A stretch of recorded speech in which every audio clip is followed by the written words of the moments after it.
We will continue the transmission in the following way. Allow us to briefly recap. You have your 15-minute time span, which is the time in which, generally speaking, the neurological pathways go from plasticity to hardwiring themselves with a new idea. And with every single thought, with every single feeling, with every single definition, you change the wiring of your brain. And now, with the understanding and the introduction of this specific structure of belief, embedded through the holotropic experience, into the center of your receiver antenna brain, you now can have the opportunity to always allow there to be a doorway to the light, even in the darkest of hours, even in the most negative of beliefs. There will always be that tug and that pull to remind you that there is always a light at the end of that tunnel, and to urge you to walk toward it. And to know that every moment is a new reality, a new you, utterly and totally defined by whatever definition you choose to buy into most strongly at that moment. And we remind you of your mechanisms of manifestation, making the invisible visible that is already here, and motivation, discovering what beliefs you have attached to the ideas of pleasure and pain. That these things are not things you have to learn, just things you have to clarify and use as tools. With your permission slips, you are now more capable, because you are new people, more capable than those people that were here a moment ago. More different, more clearly aligned, more clearly defined, with the higher mind in concert with the physical mind, than the people that were here before. Those people are in another reality. It still exists, but they are not you and you are not them. You are now who you define yourselves to be. Feel the difference in greater ways every day, and you will see and experience the immediateness of the shift from reality to reality by simply creating greater difference between them. Because there is already a total change with every change. And now, in keeping with the idea of the manifestation mechanism we described, by focusing and concentrating your intention as you did in the holotropic experience, bringing your passion, your vibration of highest resonance into it, we now transfer to the other side of letting go, opening up, surrendering, not thinking about it, changing the subject, going in a new direction, lightening up, not worrying about it at all, letting the higher mind take care of it for you, letting the higher mind involve itself with the how your passion will manifest, of the how the synchronicity will present itself to you. This already works. You don't have to make it work. It's the nature of the structure of existence and creation itself. Let it work. Allow it to work. Relax. Let go. Be at peace.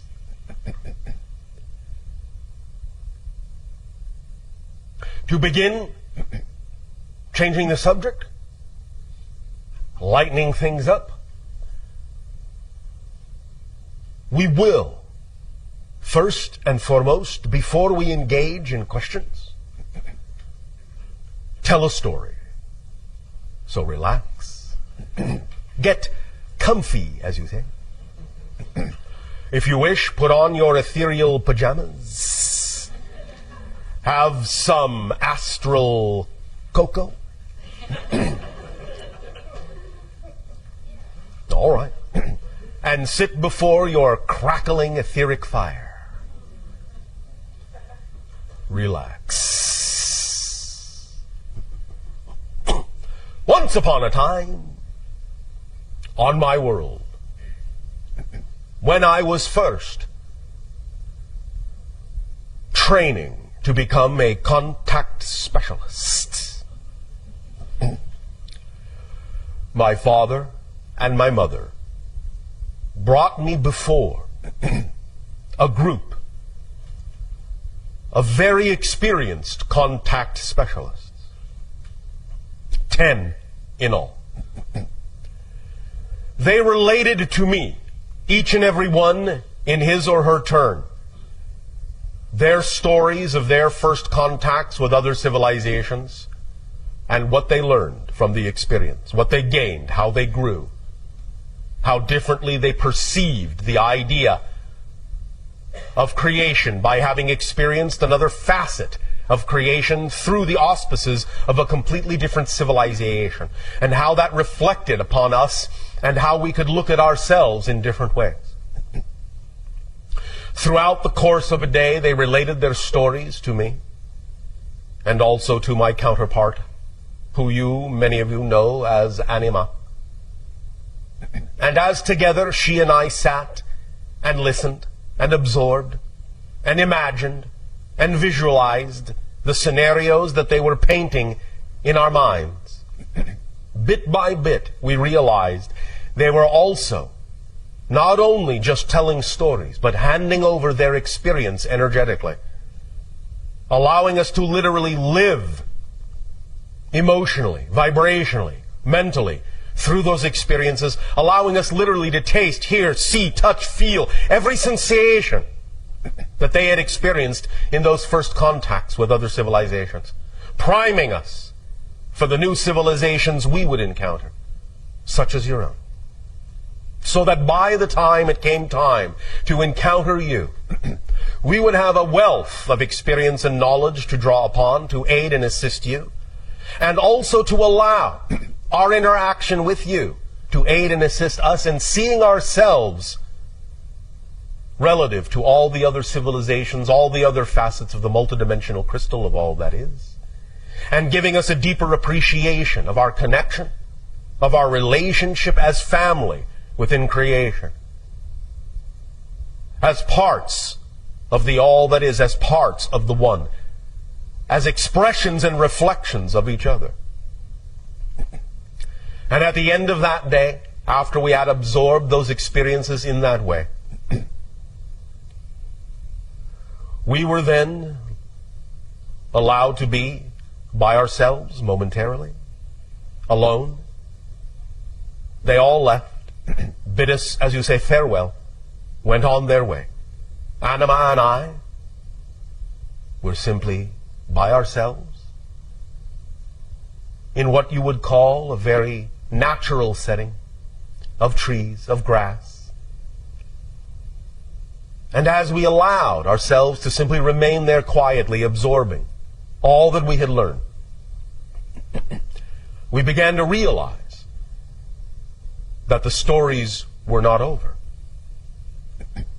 For as we sat there, in that resonance, in that vibration, suddenly we received stories from the rocks and the trees and the animals and the sky and the water and the air.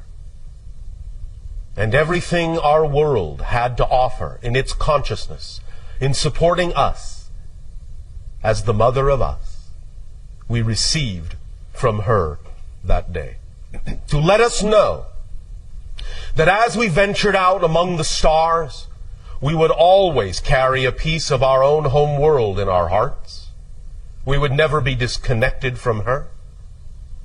And that as we make contact with other worlds, other beautiful gems in space such as yours, not only is it our personage that we present to you, but the entirety of the consciousness of our world, not just the people, but the planet and everything upon it, and everything within it, and everything that it is.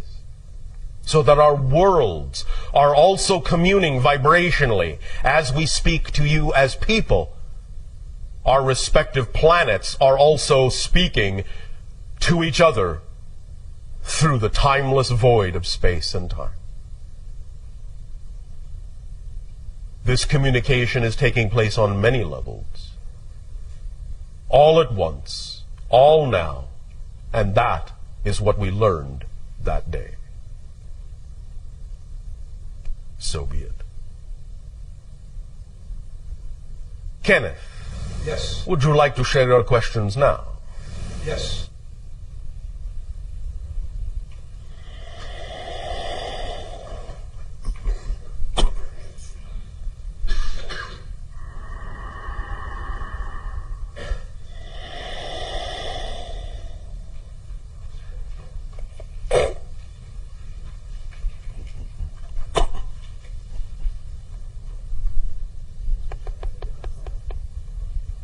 Hello, Bashar. And to you, good day. I was really glad that the guy this morning called you B. Yes. I like nicknames. They save so much time. Yes. Of course, you know, these days we recognize that as a dual-layer joke. The first layer being, of course, on the human level, where nicknames really don't save that much time. And on the metaphysical layer, we know that there is no such thing as time. Yes. So there's nothing to save anyway. Yes, thank you. Yes. So, I have a metaphysical joke for you. Oh, all right. And I would appreciate it if you would get your people tuned into this. Always. Okay. So, you ready for the joke? Yes. How many Sasani does it take to change a light bulb? Let me check. All right, we give up. How many? None. Everything changes, so the light bulb changes on its own. Oh, thank you.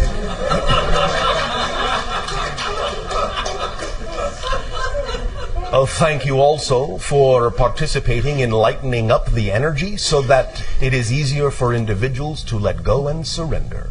Thank you. I appreciate your acknowledging that. At a previous channeling session, I say previous in quotes since it's all happening now anyway. Thank you. You talked about the games that you guys play on your world. Yes. And so I have a question about games. You say that your people are on average about 5 of our feet tall. Yes. So does that mean your basketball hoops are proportionately lower?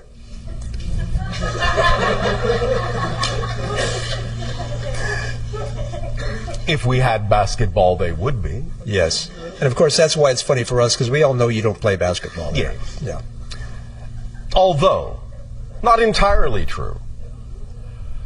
Any time we make contact with a new world, there are usually at least a few of us who make an attempt to emulate some of the things of that world, including some of your games. Mm-hmm.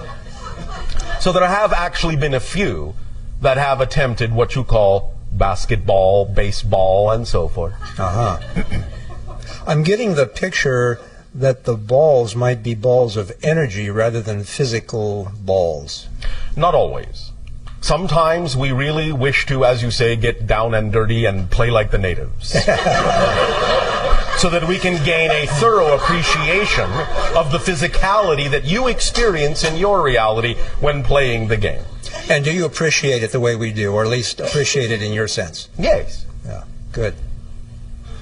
You realize, Bashar, that going by the single name Bashar puts you kind of in a unique category that includes Cher and Madonna. Yes. Prince, yeah. Just thought I'd make. Thank you. Anyway, now to my question. I have been reading a series of books called the I Am Discourses, Yes. which are basically discourses given by Earth-ascended masters, primarily Saint Germain. Yes. And they use the term I Am Presence. Yes. And the concept that they refer to, I believe, is the same as the concept that you refer to when you say higher self.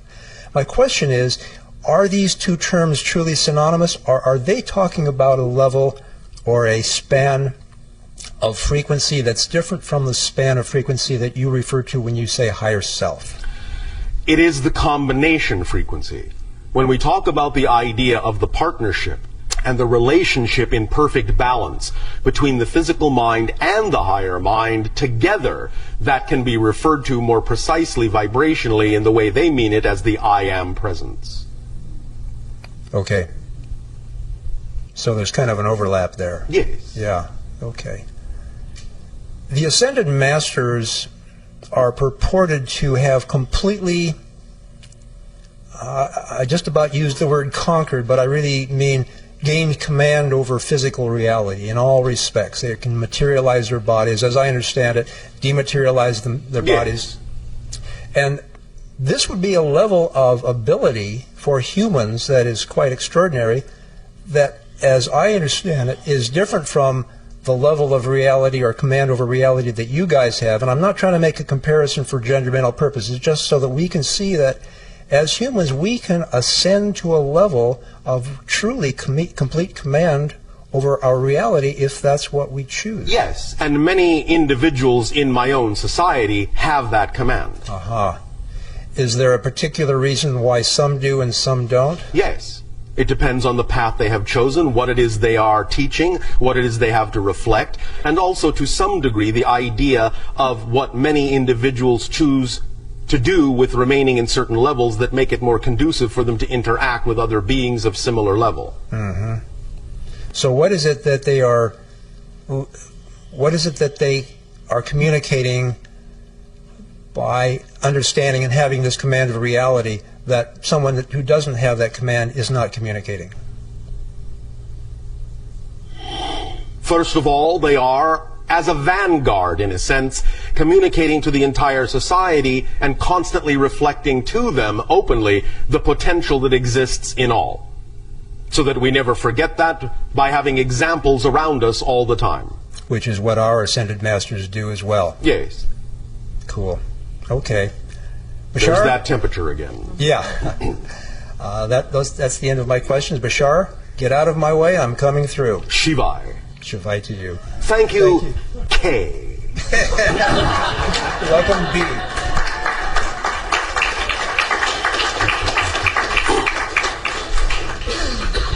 We may continue now to divert ourselves with dialogue and questions, so that we may relax and surrender and know that as we dialogue on various subjects and as we discourse in that way as friends, bit by bit, all the things that you experienced in this three-part transmission will be more and more deeply sinking in, even as you don't think about them at all. Hello, Bashar. And to you, good day. I just want to thank you so much. One moment. All right. I wanted to thank you so much. I saw you probably a year and a half ago at the quantum physics workshop that you did, and my life has just been a series of miracles and synchronistic events, and it's been so much fun. And well, thank you for creating your life to be that. Thank you. At that workshop, you had mentioned that there was these ships in the sky. They were stars. They would look like stars. They were blue and red and white, and they would strobe. And you said that those were the motherships. And I was incredibly excited to spot them, and I did.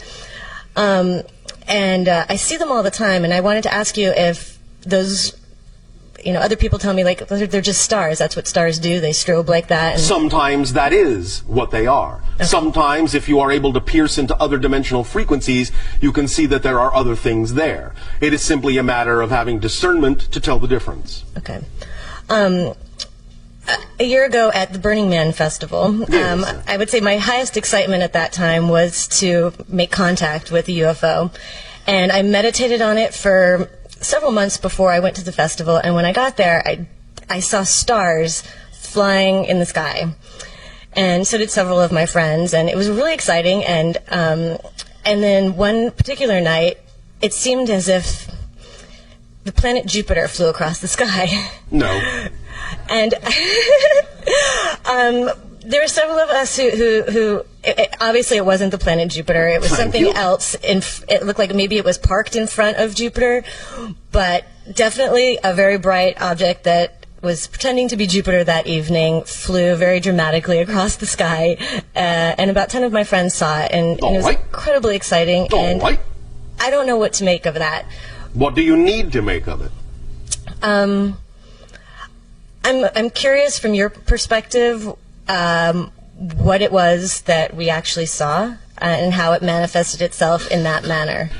There will always be, in a sense, observations made and observations allowed to test the level of ability that you have as beings to pierce the veil into other dimensional frequencies and see things that otherwise you would not be capable of perceiving. So many of these are simply, in that sense, barometers to allow us to know, and others to know, what level of frequency you happen to be operating at in that particular scenario. So that we can, in that sense, gauge and understand what different scenarios allow you to do as permission slips to take yourself to different levels, and what, by taking yourself to those different levels, you are capable of perceiving. Okay. For we will know when you can see us. And we will know when you cannot. Interesting. And that will go into a large pool of understanding and knowledge about how ready your species and your planet is for further contact. Okay. All right? Yes. So you can make that of it if you wish. I shall. Thank you. Another question. I have a negative blood type, and I've wanted to ask you this for a while. I've read about it, and I've tried to understand where it comes from.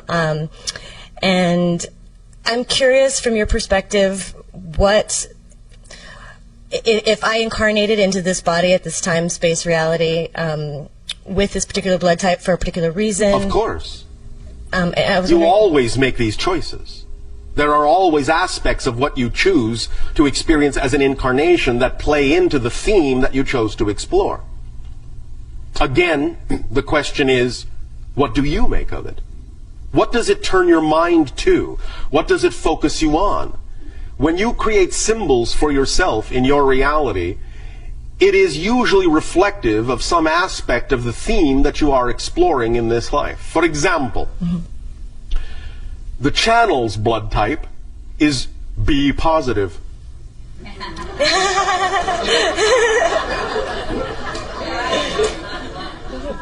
Catch my drift? Yes. Does that help?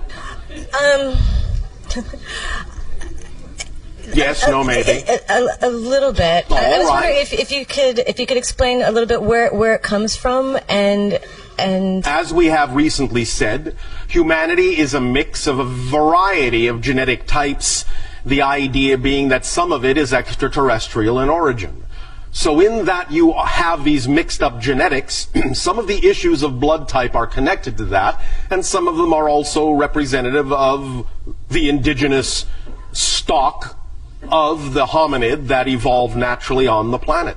But at this point in time, as you call time, at this point in your evolution, at this point in your day and age, it all simply functions right now as a symbol, in the sense of whatever it is that it turns your mind to most strongly is usually a reflective indication of a theme that you are exploring, and that's the way to utilize it, in our opinion, at this time.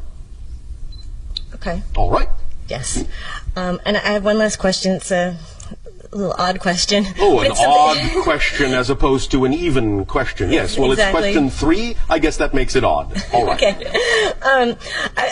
I've been studying a lot of mythology, and the stories are really fascinating. I can see how they're all related across, the Bible and Egypt and whatever. Yes. And there's a story of Samson, and the strength was in his hair. Yes. And it got me wondering if we hold our wisdom in our hair, and not literally, and what it is, why is there a thought form that manifests as no hair in men, and no offense to our channel, obviously. I don't have any hair either. I told you was a strange question. But I was curious, It's a why is that case-by-case basis, why men and in it our will also culture- depend upon when the symbol appears archetypally in your history in terms of what the symbols mean to that particular culture at that particular time. It isn't always across the board for every single era and every single epoch that the symbols mean the same things or are representative of the same things. In that context, the idea really was self-image. The strength was in how he saw himself. Hair being a representation to many people on your planet of their image. Do you understand? Yes. So, it was a lesson in the idea of regardless of what you are going through, it is the image you hold of yourself that will actually carry you through. And when the hair was cut, what that is a euphemism for is somebody, in a sense, offering him a reality where he chose to accept it as a diminishment of his self-image. But once he regained his self-image, once his hair grew back, he regained his strength. But it's an issue of self-image. You follow? I do. So, the idea now, in terms of not having hair, is the idea, in a sense, that image isn't so important anymore, that it is, in that sense, the idea of being, shall we say, naked to the world. Do you understand? I do. All right. Does that help? It does. Is there a reason why in our culture right now that there's the gender difference in men and women? Why? I mean, why does that manifest in that way? Well, you are still dealing, as many civilizations do, with various issues of polarity. And the idea will continue for quite a while in your civilization, even as it still to some degree continues in ours, even though we are becoming more homogeneous and becoming less physical. There is still the expression of the polarity to some degree, because there are still themes of polarity to explore on that level in your reality. Okay. And when you say polarity, you mean hair and no hair? I'm confused. I am speaking now of what you just said about the idea of male and female. Right. But I'm saying, why is it that men in our culture tend to, it's usually not a pleasant thing when this happens to men in our culture, and I'm wondering why it manifests that way as a gender difference. Vulnerability. The males require more vulnerability. You understand? I do. Thank you. Thank you. Thank you very much.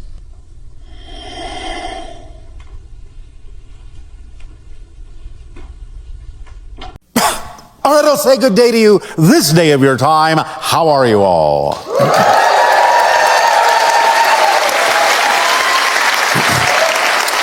All right. All right. You're all so shy and withdrawn.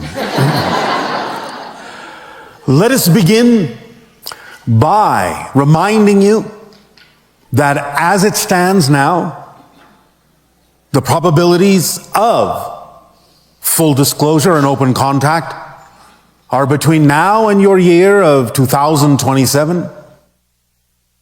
And to allow you to focus on the idea, as we explained in the last transmission, that the focusing on your year of 2027 is not simply a prediction, but something that allows you to focus on that energy, to focus on that probability, to navigate yourselves in that direction, and to manifest that as the highest probability that will come to pass. So it is something that you are actively involved in, creating to happen. So, allow yourselves to focus on the idea of 2027, not just as a prediction, but as something you can be actively involved in focusing on, bringing about, actively manifesting that probability into your reality in an experiential way. Feel the reality of it. Feel it crystallizing around you day by day. You have invited us. We have accepted your invitation. So, let the party begin.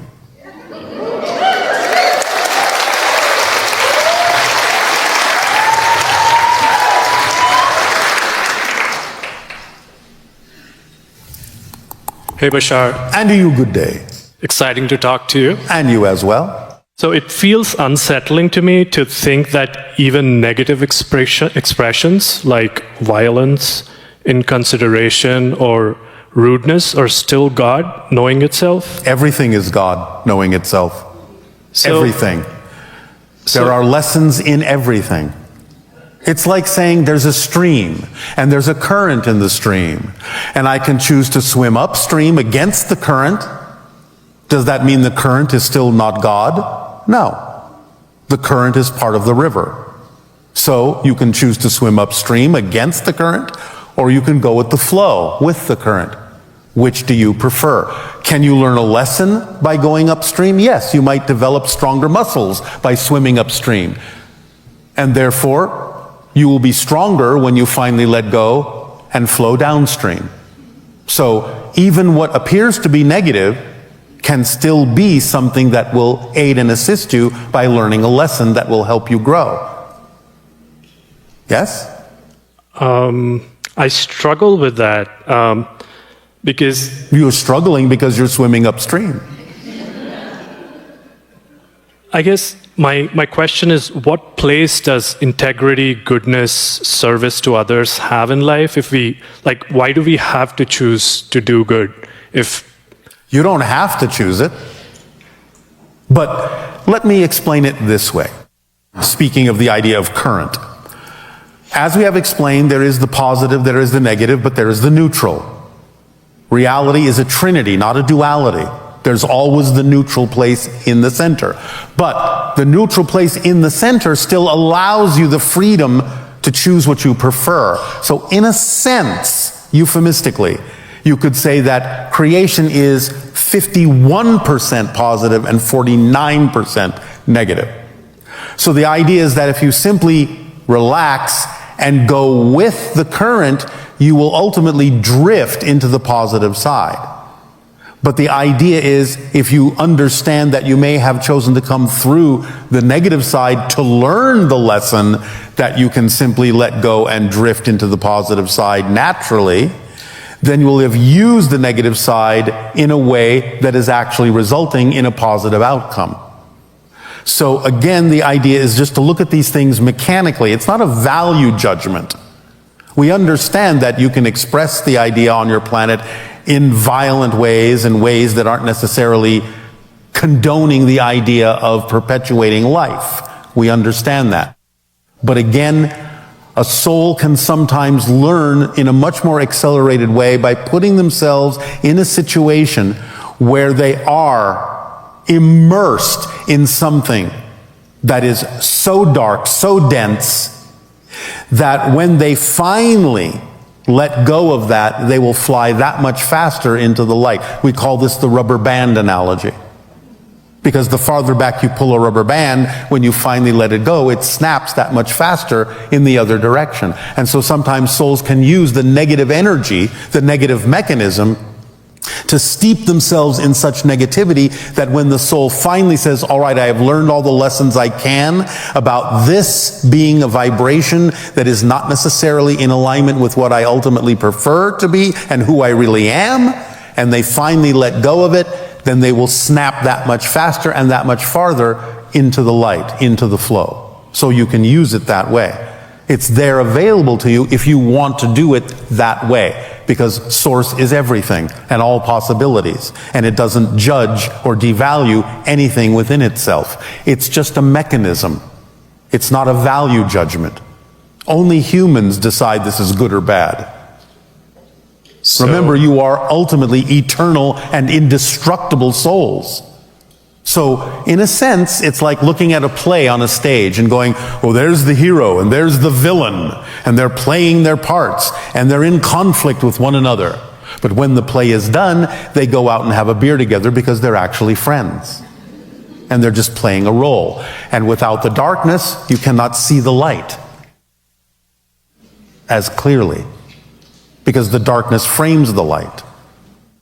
so if it is all like a role play, kind of good and bad in a sense, Yes. then there's no incentive to be good in a sense. There is an incentive, and that is, as I said earlier, to actually allow yourself to feel the ease of creation in going with the flow and the current of the 51% that goes in that direction, so that you can enlighten yourself literally. Okay. Make sense? Yeah. Does that help you? Yeah. Thank you. I've heard that there is therapy for schizophrenia that is very effective when you balance the brain chemistry and work with the neurotransmitters. Yes. And also there are mineral imbalances that contribute to schizophrenia. Sometimes. If she were to have this kind of analysis done for her son, would that be helpful to him? If it is exciting to her to do so. At the same time, we are also accomplishing much of the same thing in what we have actually just given her, but in a different way. All right? Greetings, Bashar. And to you, good day. I'd like to explore something with you, if I may. Well, of course you may. This, as a child, I've always been interested in extraterrestrial phenomenon. Even though my parents weren't interested in it, I was just always gravitated towards it. It is my excitement. Yes. And Well, many of you have extraterrestrial lives, and because you are not forgetting as much of all of who you are, many of you relate to the idea more quickly than the other generation does. I am aware of the incarnation that I have as a dolphin going on Sirius concurrently. But really my question is about 5 years ago, there was an experience that's kind of spun my wheels for a while. Spun your wheels, all right. And this incident happened with my girlfriend. We were living together, and one evening her allergies were acting up, and so she said, well, I'm going to go sleep on the couch so you can get some rest. And in the middle of the night, I woke up, went out to the couch, and she was gone. Yes. Blanket, pillow, everything was gone. Yes. And I was like, well, where'd she go? Yes. And A natural question. And my son happened to be visiting his mother that weekend, so he was gone. Yes. And so I thought maybe she went and tucked herself into his bed. All right. So I went by the door, and it looked like there was someone under the covers. It ended up being all my son's stuffed animals that were piled under there. Oh, all right. So when I saw it, it appeared that there was somebody in there, and being she likes to pull the blanket over her head, I'm thinking, well, she just went in there, and so I went back to bed. Well, when I got up in the morning, she was on the couch. Yes. I was like, what are you doing back out here? She said, what are you talking about? I've been here all night. I said, no, you haven't. So I got up in the middle of the night, and you were gone. Yes. And I believe, for whatever reason, per her agreements and stuff, that she was interacting with extraterrestrials. Yes. And I was just wondering if you can elaborate a little bit about that specific incident. She was. Okay. Is that a little bit enough? If there's anything more, that would be good. But Does she understand that she has hybrid children? Yeah, she does. All right, then. She was interacting with those children, helping to train them for the upcoming assimilation agenda. That makes sense. Yeah, because she loves children, so that definitely makes sense. And as far as my own passion and my own joy, I'd like to have my own contact, and I know that on the timing of these things will occur when they need to, and many of you have already had certain kinds of contact that you simply don't remember yet because it's not time for you to remember them. Yeah, I've had several instances. I just don't remember the full details of all of them, but I know there's been numerous ones in the last 6. Yes. So when you think you might be able to land, and we can chat. Us specifically? Yes. Sometime after your year of 2033. Okay. All right. There will be open contact before that with another species. We will not be the first to make open contact with your planet. Another hybrid civilization will. Those that we have referred to as the Yael. Okay. All right. Thank you, Bashar. Thank you. Bashar? Yes.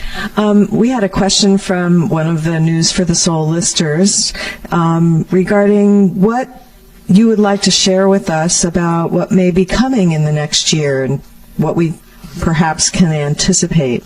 As we have said, your year of 2010 begins what we have called the span. The 5 years of 2010 to 2015, in which there will be very specific kinds of alterations and accelerations in energy, and opportunities for the idea of true assimilation within yourselves and integration within yourselves of many of the things that represent your highest aspirations and your dreams, if you are willing to clear the path now. The idea being that you will begin to see many things come to light that have been hidden, and by your year of 2015, and we are again not saying exactly how this will come to light, but by year of 2015, the majority of the people on your planet will know beyond a shadow of a doubt that extraterrestrial life exists.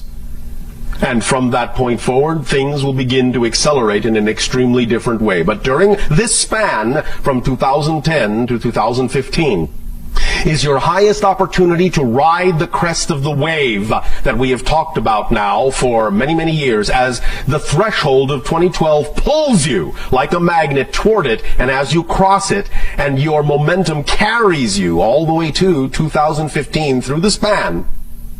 This is your opportunity to tip the scales from negative to positive energy in your own lives personally by taking advantage of either the techniques we have talked about or the permission slips you have been given by your guides or others to really streamline and fine-tune the high-frequency vibration you can be. For as we have said in the past, and now more than ever, as you accelerate your frequency, as you upgrade your frequency, the slightest deviation, the slightest thing that is not aligned with the highest frequency will cause the entire mechanism to grind to a halt until you integrate it and rev it up again. You cannot now. You are becoming so highly refined, you cannot now stand even the smallest particle of misalignment, or the entire thing will simply come crashing down. And you will have to pick up the pieces and reintegrate.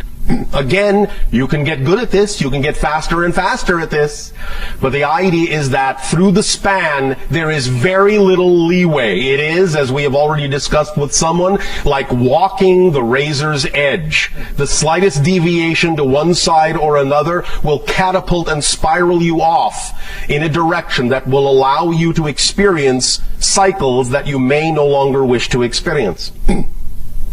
Allow yourself to remain in balance through this span. The energy is highly accelerated. You can, in a sense, no longer afford a large window of sloppiness. You now have a very narrow path of frequency vibration to walk that represents your true self. It will become narrower and narrower and narrower. Any deviation in that sense will be felt in that sense possibly as extreme pain.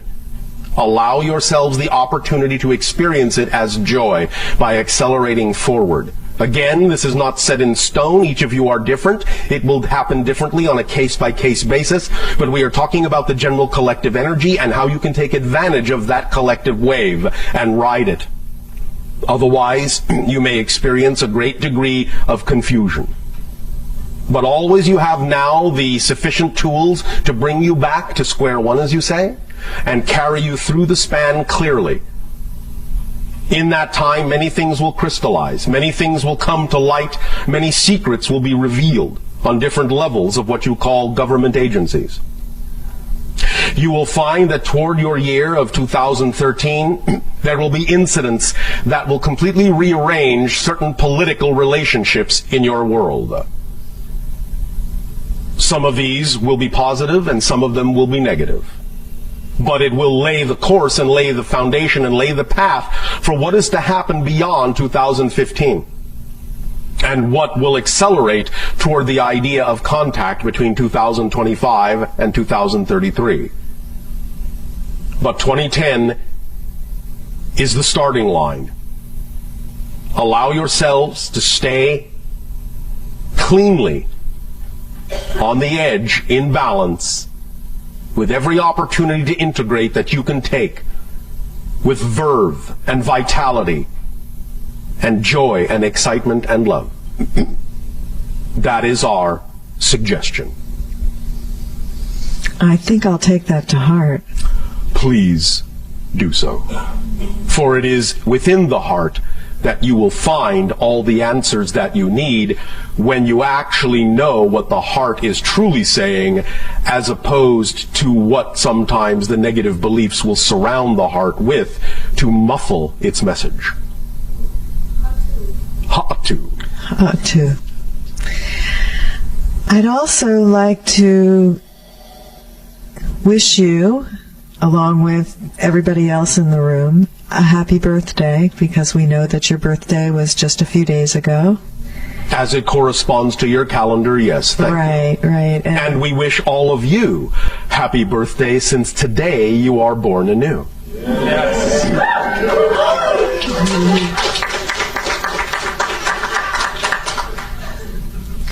Thank you, Bashar. I'm going to turn this over to Kim now. Hello, Bashar. And a you good day. Recently, I was doing a cleansing fast. Yes, sir. And on the third night of this fast, when I went to sleep, I had an experience which was different than any other sleep experience I've ever had. It did not feel like a dream. It felt like a complete shift into an alternate reality experience. Thank you. I had absolute and full recall of all of the things in this reality. Yes. I was able to remember the past. Yes. And I mean, I had a computer with writings that I'd done. I had a whole life, a family. It was just a totally alternate experience, but it was still in this body, or in a body similar to this Understood. body. And since then, I've had a couple other ones which I had a little bit less recall of. All right. But I was just wondering what exactly not so much the purpose, because they were enlightened, they were pleasureful and enlightening in and of themselves, but if that's something that's occurring all the time, if I just had recall on that day because I happened to be, like, my system was more clean, or what the... Yes. When you align yourself to higher frequencies, it is easier to perceive things that are relevant to those higher frequency domains. This is why, again, we say you cannot perceive what you are not the vibration of. But when you are the vibration of those things, you can perceive into realms that are heretofore invisible to you. And become aware of more of what you're all doing in different dimensions all the time right now. You become more aware of the grander life that you are living on multiple levels, holographically and simultaneously. As you integrate more of yourself on Earth, more of your personality components, and become a more holistic being and raise your frequency, you become more aware of the holographic components of your greater being as well. No surprise. I understand. Now, then my question, I guess, is this Earth that we are in? Right now, right here? Right now, right here. As opposed to the one that was here a moment ago? Correct. All right. As opposed to the one that is here now? Yes. Oh, all right. What I meant is this, let's say this general apparent continuum. Yes. Is this the ground zero, so to speak? And I am, like, the dimension that I've experienced and shifted into, is that an overtone of this one? Or are they all, like, for example, does that version of me that exists in that reality experience this one as a fundamental or an overtone of itself? It depends. Sometimes it can experience it that way. Sometimes what you are calling ground zero is irrelevant to those realities, and they have no reason to perceive them. Aha. I see. So Makes sense? it's on a basis of relevance. Yes. I see. That is why we say anything is possible. The real question is it relevant to your reality? Uh-huh. Okay. Does that help you? That does help. On a second question, Yes. or actually more of a comment. Yes. A few years back now, actually, we had a private conversation where you told me to that it would be fortuitous, I believe was the word you used, Yes. to play the Hong Yes. in China. Yes. And I recently had the opportunity, and thank you. I got to play in the People's Hall, which was probably the very first time a Hong has been inside the People's Hall. Very good. It was really a lot of fun. Yes. And I was wondering if there are any steps that you'd recommend, further action on this. Only by the allowance of your synchronicity, what was created that way, other things can be created in a similar fashion. There is no more methodology to say other than that which you've already used to bring about that manifestation as well. So just really relaxed. Yes. Okay. Did the people enjoy your performance? They did. They thought you played well. I think so. That means you were well hung. It was only a matter of time before you made that pun, Bashar. Yes. But this was the correct timing. Indeed. Indeed. All right. Okay, great. Okay. Final question. Yes.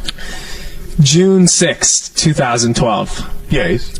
Venus will be transitioning in front of the sun from the Earth's point of view. Oh, all right. Is that correct?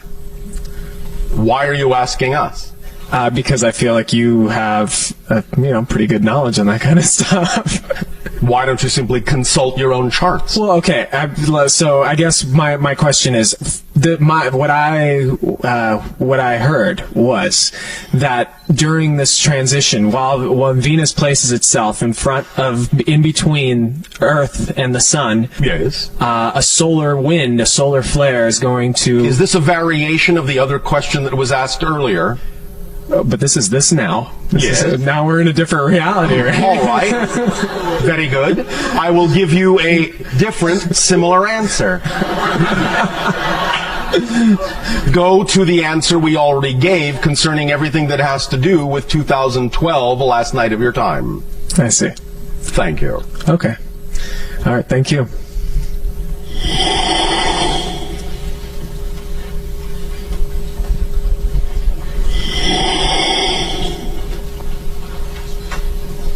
Hello, Bashar. And a you good day. When you make agreements with other civilizations in the Alliance to perform services for each other, Yes. what are some of the most unique services that you've had to perform for each other? One of the most unique services that we have performed for other civilizations is creating an energy field in our civilization that allows them to create a temporary body in our civilization to experience our civilization temporarily. Thus, then, when they are done with that experience, they simply pop out, retract their consciousness, and the body dissipates back into energy.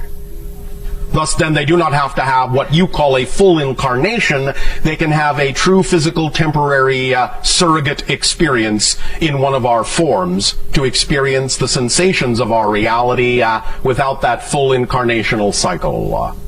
And what do they do for you? They allow us to perceive emanations that come from their combining of energies that would be akin to what you would call energy music, but it is in that sense silent. But the emanations have color, have frequencies, have patterns that are extremely unique in all the civilizations that we have found, and that we find that these patterns are revealing to us of different aspects of our connection to creation. So it is like they have created a consciousness mirror that when you look into it reveals aspects of yourself you may have otherwise been unaware of. Oh, that's deep. Also, when you help bring other civilizations into the Alliance besides us, what are some of the contact methods that you use with them? Because I imagine that their situation is probably very different than ours. Oh, yes, of course. There are many different contact methods per se. One had to do with the idea of allowing them to appreciate that we understood their musical language. And in that sense, by replicating their musical language, they were willing to communicate. Do you understand? Yes. That was their sole criteria for allowing connection to other civilizations, that you had to comprehend and, in a sense, repeat back or reflect back very specific tonalities in their musical language for them to understand that a true connection existed. Without that tonal reflection, they have a belief system that says that connection is not appropriate at that timing. Kind of like with us, we have to see you first before we believe that you're there. Well, not exactly in that expression. More the idea that we have to understand and experience that there is a piece of us in you before we will know that you know we are all connected. So if you are operating on that level, you will be able to show us that you're operating on that level by reflecting back to us the piece of us that exists within you. And when we see that reflection, we will know that you know we are all connected, and we will feel, in a sense, appropriate in strengthening the connection from that point forward. But without that reflection, they do not allow themselves to form a solid connection to that civilization. Okay, and for those civilizations that you've already brought over, Yes. what was their initial reaction to the first physical contact with Well, you? certainly they don't have all the same reaction. You understand? Right. It depends not only on a civilization by civilization basis, it often sometimes depends on the individuals that are first contacted and how they relate to their civilization. But generally speaking, open contact does not really occur until there is at least some measure of coherency and cohesiveness in that civilization. Thus then, even though there are a variety of ways that individual civilizations may respond to first contact, we only make that contact when we now know that the response will generally be positive and beneficial for the entire civilization. Nevertheless, one example of open contact was all individuals in that civilization all at once lying down on the ground facing skyward. This was their way of acting as intermediaries between their planet and the sky. It was their symbol for connecting what you would call heaven and earth. So when we appeared, and they recognized that the timing had come for them to connect to beings from the stars, they all lay down on their backs and looked up at the sky as an expression of gratitude and thanks and readiness for acting as intermediaries between their world and the stars. Nice. Okay, one more thing. Yes. You said that you learned from the Thuk how to make people forget that they met you. Yes. How are you able to figure out that they had this ability if you can't remember having interacted with them? As we explored our own consciousness and elevated our own frequency, knowing that something had happened even though we could not remember what it was our experience of what we call the watermelon seed effect. We knew something had happened, but our consciousness was prevented from knowing what had happened, and so we examined our consciousness until such time as we found a third direction to pitch our consciousness into that allowed us to awaken to the memory of those experiences. So they gave us the opportunity to look in a new direction we had never looked at before within our own consciousness. Was it with their permission? Of course. Oh. And what kinds of applications have the Thuk found for their ability? We are not allowed to share that information. Oh, okay. Thank you. All right, thank you.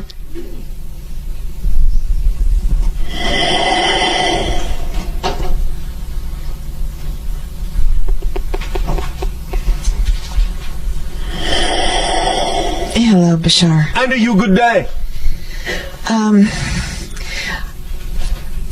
I have been frustrated for a number of years by by the tremendous gaps and blanks in the history that we have access to Yes. in the public sense. Yes. And if you really get into it, the more you get into it, the more you realize that so much of it makes absolutely no sense at Yes, all. well, there are many, many, many things that have happened on your world that most of you are completely unaware of, historically speaking.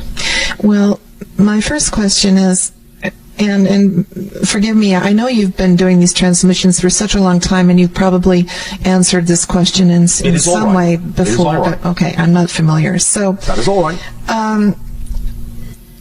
Is there? Do you know of any reliable account that's accessible of that explains what happened since the development of the first hominid on the planet? I mean, what were the first? Can you talk a little bit about the first waves of migration or invasion of this planet, and of those civilizations that came? I suppose, I imagine there were several. Many millions of your years ago. And there were what have been loosely referred to in one of your ancient languages, Sumerian, a civilization known as the Anunnaki. They came, their precursors came, many millions of your years ago, when there was upon your planet the species that you understand now as reptilian or dinosaur. You understand? Yes. They took some of the genetic material of those beings and blended it with their own to create a kind of bipedal hominid appearing type of being that many of you now recognize as reptilian extraterrestrials. But they do not interact with you in the way many of you have been taught to believe that they do. They were the first species transformed upon your planet long before what you call your own hominid species developed. This was what you call many millions of your years ago, approximately 72 million of your years ago. That is the first that we record of such incidents on your world. So, in other words, what you're saying is that there was no. I mean, the American Indians have a belief that the first, in a sense, the first presence on this planet was human, but not. That was the first presence within a particular age or era on your planet, not the first of all times. Well, what I was about to say is the first presence in the ethereal sense, in the cosmic sense, that yes. the spirit, the man-woman principle, yes. rather, oversaw the formation of the planet so that it would be a home that would be suitable to the evolution of our species and so many others that have been able to adapt to it. But that happens within timelessness. You are asking us about an actual historical timeline. So, in other words, your spirit is timeless. It exists eternally, always has, always will. There is no timeline to that. And so your spirit in that sense, your consciousness in that sense, what you wish to call your soul, witnesses the creation of everything. And the understanding of how its connection to everything will eventually play out in some form of space-time historical linear fashion. Okay, so following this along, in other words, there was no creature that evolved eventually into hominid. Not on its own. On its own, before these other the Anunnaki arrived. Is that right? Correct. Well, why is it then that there are footprints, there are petrified, yes. preserved footprints in existence where a human footprint yes. coexists in the same space, obviously made at the same time as the dinosaur yes. footprint that is surrounding it, that they must have been made at the same time. How did that happen? Visitors. Transcending different dimensions of reality. What you would euphemistically call time travel. Parallel reality shifting. Visitors. Oh, okay. That's amazing. Even some of you from your own future visiting a parallel reality past that happens to be yours. Does that make sense to you? Yeah. There you go. Mind blowing, but yes. Oh, all right. Okay. It is all right to have your mind blown now and then. In fact, it might be a good thing. Another thing too that just is so irritating to me is that there has been no good explanation so far as to what the USOs are, the submersible, unidentified objects that are seen regularly coming in and out of the ocean. Yes. What are they? There are temporary Where? bases under some of your oceans, and what you typically call UFOs often have the capability of simply going from air underwater and so become USOs. That's all. But what are these bases? Are they actually in the underneath the ocean floor, or are they bases that exist in the water? Where do they go? Some of them, in that sense, will go into tunnels that are representative of actual physical temporary bases in the crust of your planet. Others, in a sense, will actually simply phase shift themselves and simply go through your planet. They just simply don't need to get out of the way. They don't need to go around your world. On their trajectory, they can simply go through your world. You understand? Yes, sort of.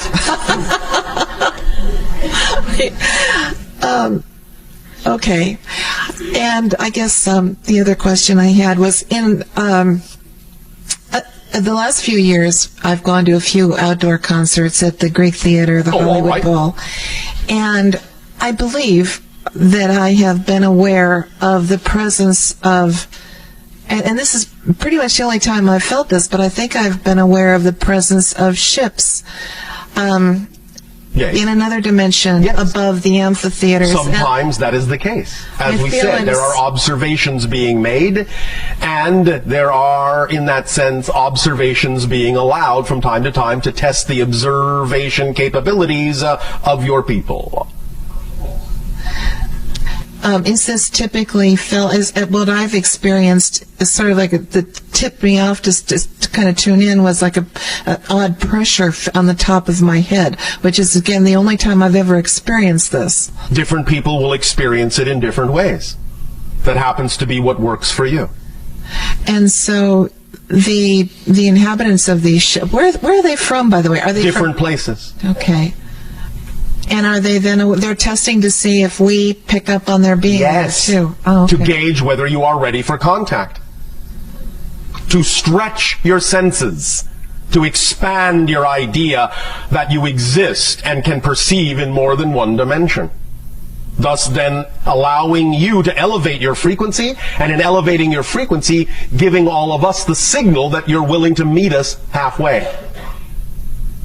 Create a third reality in which we can both interact. All right? Yeah, that will do. Okay, thank you. Thank you. At this timing, we will now extend to each and every one of you our deepest appreciation for allowing for the co-creation this day of your time of this transmission and the sharing with you of the crystallization of the structure of beliefs within your consciousness. The tool is yours to use as you will. Use it well. Our unconditional love to you all, and a fond, exciting, creative, and joyful bless you. Good day. Good day.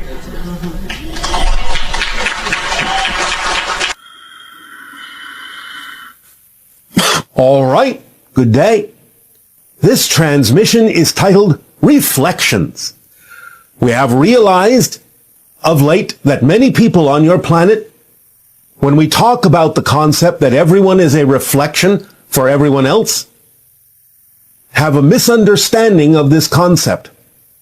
For many people on your planet have thought that when they attract someone into their lives, that the issues that that person brings with them is a one-to-one direct reflection of the issues in the person who has attracted them. And this is not necessarily the case. When we talk about the idea that everyone is a reflection for everyone else, there are many ways in which to understand the concept of someone being a reflection for you. Because you can ask, a reflection of what? Reflection doesn't mean like a mirror that you're seeing exactly in them what you contain. Now, it's always a wise decision to look at what people bring into your life, what you have attracted both in people and in circumstances into your life, and to determine whether or not there is some advice or information that you can apply to yourself in this scenario that you've attracted that would help you improve yourself, better yourself, transform yourself. It is always wise to be humble enough to know that there may be information for you in what you have attracted that can help you change in a way that will allow you to be more complete, more fully representative of your true self. At the same time, if you can determine with honest self-investigation that the situation or person you have attracted in your life that seems to have certain kinds of fear-based or negative issues or things that don't necessarily seem to be relevant for you immediately can still be a reflection of your willingness to be of service and assistance to someone else, by helping them understand that there may be another way, another path, an alternative method, or other information they have not considered that can help them make the changes they need to make in their lives. So the idea is to understand that when we talk about everyone being a reflection for everyone else, we don't mean that what they have is necessarily what you have. A reflection can still be indicative of your willingness to be of assistance, to be a guide, to be of help in some way, shape, or form, to provide alternative ideas, helpful ideas, tools that they may not have considered, to help them change in the ways that will allow them to bring through more of who they truly are and to align with their higher minds. So please understand that the idea of reflection is multidimensional, and you have to have the honest self-investigation to be able to tell whether or not the people that come into your lives are actually reflective of something you need to know, or whether it is simply reflective of your willingness to be of service to them in some way, shape, or form. So we thank you for allowing us to clarify this idea of what it means for everyone to be a reflection of everyone else. And we ask you now, in what way may we continue to be of service to you? Please begin with your dialogues and your questions if you wish. We will now allow you to allow yourselves to relax. Breathe deeply. Breathe easily.